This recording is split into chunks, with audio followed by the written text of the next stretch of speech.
Good morning mga kahugot! For today's video, ipapakita ko sa inyo ang mga usually ginagawa ko bago magtrabaho dito sa Maldives. Ayan, papogi lang tayo sa salamin kahit hindi tayo pogi. At pagbukas ng pinto, uy, banyo agad. Ayan, may bathtub, style mayaman. At usually ginagawa ko, yan, magpapainit ako ng tubig.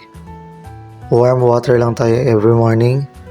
To have a healthy body, kailangan natin maging healthy for our family and para sa ating mga anak. Ikaw, para kanino ka bumabangon? Ayan, inaayos ko lang yung mga baso-baso dyan. And dadalhin ko naman kayo sa backyard.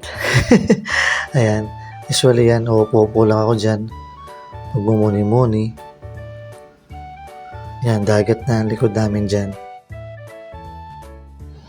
Yan, mamaya papakita ko sa inyo yung view sa dagat. Ayan, upo-upo lang si feeling pogi. Kala mo naman may iniisip, wala namang utak. Ayan, usually tamang upo lang ako. At ayan, dadalhin ko naman kayo sa likod. Ayan, lakad-lakad lang tayo. Pakita ko sa inyo ang view sa kagandahan ng karagatan. Yan. Ligo-ligo lang ako dyan kapag day off. Wish ko sana hindi mag-high tide para di ako malunod. Joke lang.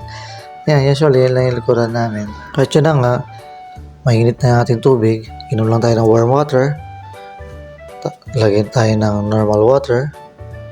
And at yun na naman ang bida.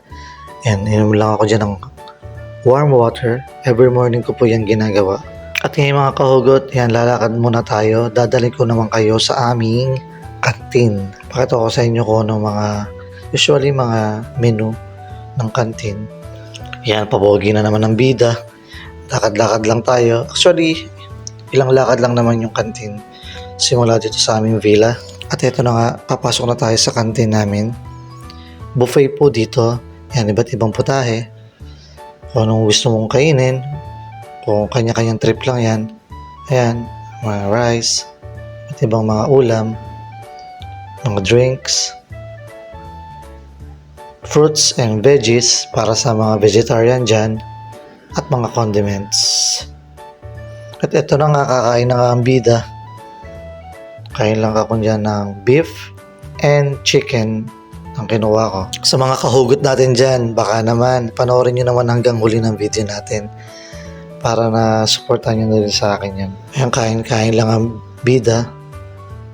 Inanamnam. Konting marites. Yan, usually ang mga kinakain ko dito, kung ano lang yung parang gusto kong kainin, yun ang kinakain ko. Minsan, pag wala akong makain, mga fruits na lang and veggies, kala mo naman diet eh. At yun na nga mga kahugot, base ng bida, papunta na po tayo ngayon sa ating working area. Actually, sasakay pa po tayo dito ng pontoon going to another island. Bali, doon po tayo sa kabilang island mag-iingay. Yung tamang video lang tayo habang naghihintay tayo ng pontoon na masasakyan. Yan, dito ang aming arrival. At yan guys, pababa na tayo ng hagdan. Dumating na yung ating sundo. Hindi po si kamatayan ha. Ayan na po yung pontoon namin dito. Ayan.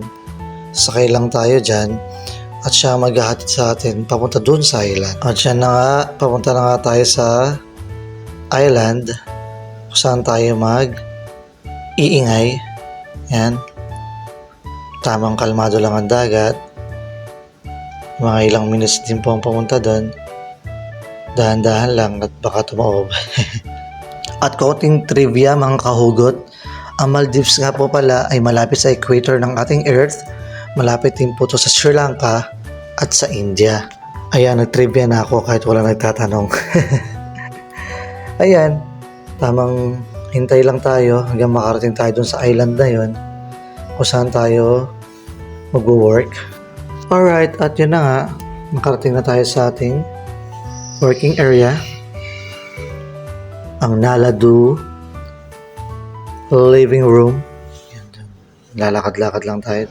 At yun na nga, kung makikita nyo, ayun, nakikita ko na yung speakers na aming gagamitin sa aming work. Yan, lakad-lakad lang tayo. Medyo lumulubog lang yung sapatos ko sa buhangin. Ayan, yan na yung aming working area. May mga guests, siguro mga 5 tables yan na reservation. At yan na guys, yan, mixer, speaker, to mic stand, to microphone. Yan, mag-ready lang tayo para sa ating work. At yung mga kahugot, yan ang gamit ko dito as duo. Mag-prepare na tayo para mag-start sa ating work.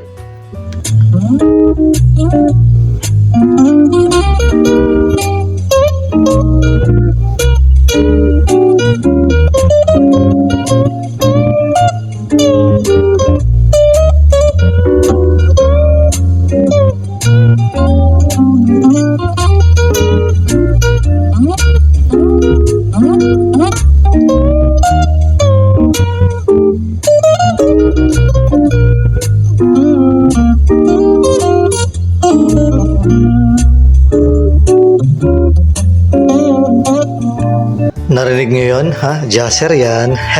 At yan, guys, tapos na work natin. Pauwi na ako sa aming villa. At hanggang sa muli, mga kahugot!